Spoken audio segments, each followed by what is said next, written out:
My view is that actually you could see existing home prices go retreat a bit, 1% to 2%. I don't think it'll be palpable because you don't. I think that would be very problematic. But I think you could see prices down 1% to 2% this year, next year, in the existing market. And I think actually that would be, positively received. And I think that really what would drive that is homeowners who have been wanting to sell finally saying, you know what, we're going to make the move. And I'm willing to take a little bit of a lower price because I still have significant amounts of home equity. Yep. I think that's something to really watch for in 2026. Tom, Steve's a player. He doesn't have to schlep into the Evercore ISI offices in New York City. He hangs his shingle in Raleigh, North Carolina, one of the most beautiful parts of the country down there. And he's right next to my Duke, so you can go over there anytime he wants to see some good basketball. Stephen, we have Lennar reported today. Some disappointing numbers. Last night. Some disappointing numbers here. Talk to us about Lennar and what these home building companies are telling you guys these days. Well, I think the first thing to say up front is that Lennar has a lot of idiosyncratic aspects to it right now. It's very, very fascinating. But there's no question there is a read across. They are the second largest home builder in the country. And it is tough out there.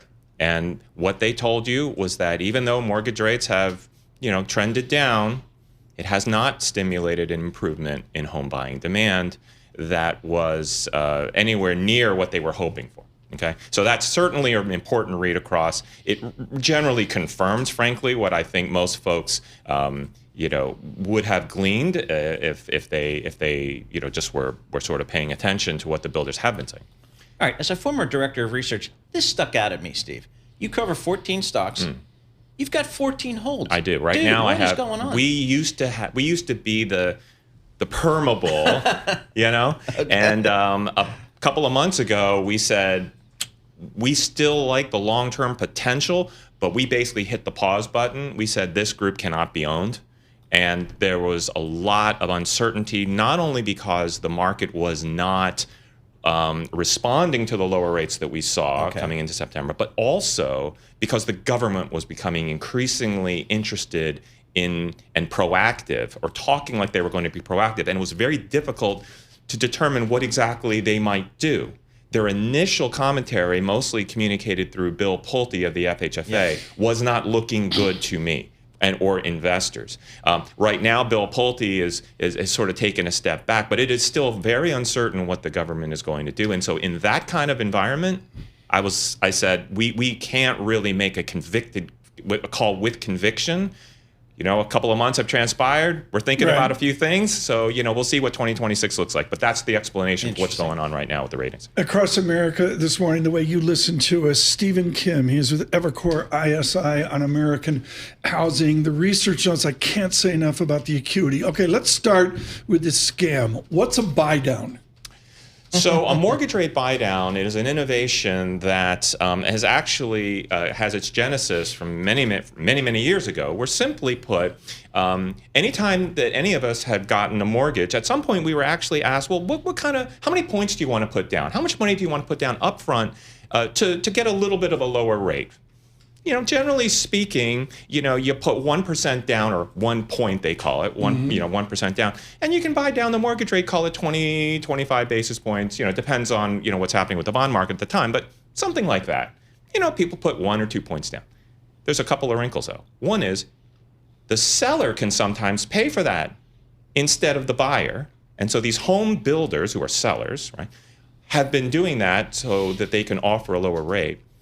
But they're not just buying down 1 or 2%, to putting 1 or 2 points down. Right. They're actually sometimes putting down 10 points and, 10% of the loan amount, and buying down the mortgage rate like 150, 200 basis points, this sort of thing. That's what's been going on for most of the last 2 years. To keep the business going, why don't they just cut price and effect a clean transaction? So here's the important thing to understand.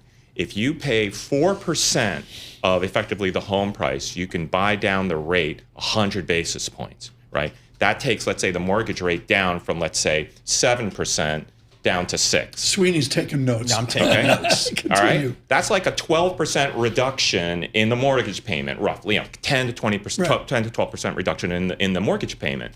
Well, how would you affect that if you didn't change the rate and you just, lowered the home price? It would be a 1,200 basis point hit, right? You have to lower the price 12% to get a reduction, right? If the rate was the same, right? So which would you rather do? Give up 400 basis points of margin or give up 1,200 basis points in margin? Builder said, you know what? I can do that math. I'm going to go with the buy down. It'll cost me less. The buyer's happy. The payment gets reduced the same. To tie a bow on this, this is legal what's going on. So it is legal, Right. but there's a but.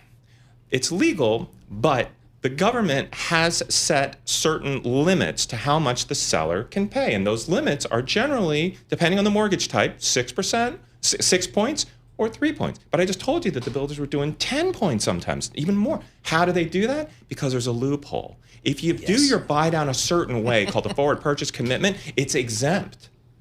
And with a stroke of a pen, that exemption could be modified or removed. And so we point out this as a potential vulnerability that the builders should think about as we look into 2026 and 2027. Interesting. We're talking to Stephen Kim, head of housing research at Evercore Was ISI. that enough inside baseball? That was some deep stuff.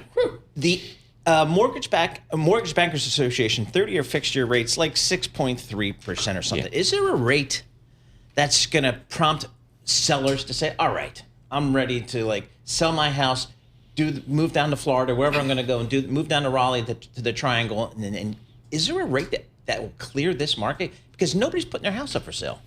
I think that we get that question all the time, as you might imagine, right? There's this locked-in effect of low mortgage rates. Somebody's got like a 3.5% or a 3% mortgage rate. They're loving it, because prevailing, as you said, is 6.3. This is great. And so people have asked, people initially said, well, all those people are going to die in their homes. They're never going to move, right? That's a little simplistic. The reason why one moves, some of it's financial, a lot of it ain't. Yep. A lot of it is, you know what? Mom's getting older. We really need to go see her. Or we're not seeing the grandkids enough. Or I'm retiring. And there's all kinds of reasons why the house that was good for you 10 years ago is not really that great for you anymore.